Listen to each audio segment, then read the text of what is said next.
Welcome to Pulo Aceh, a region of stunning natural beauty and endless maritime potential. Here, a visionary project is taking shape. The solar-powered Green Fisheries Port. This initiative aims to revitalize fisheries infrastructure while harnessing clean, renewable energy from the sun. Pulo Aceh Fisheries Port is strategically located along key trade routes in western Indonesia.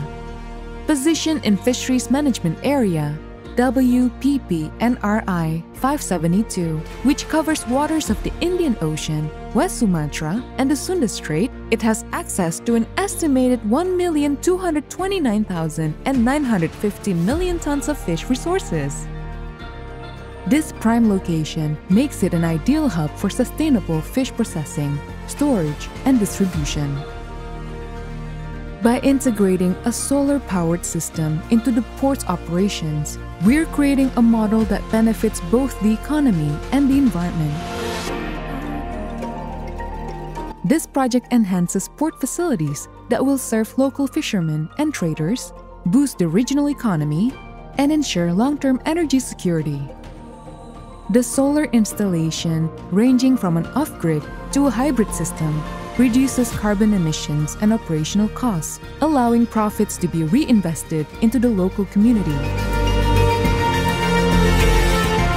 In addition to powering the port's operations, the state-of-the-art solar power system can be designed to integrate seamlessly with the local electrical grid.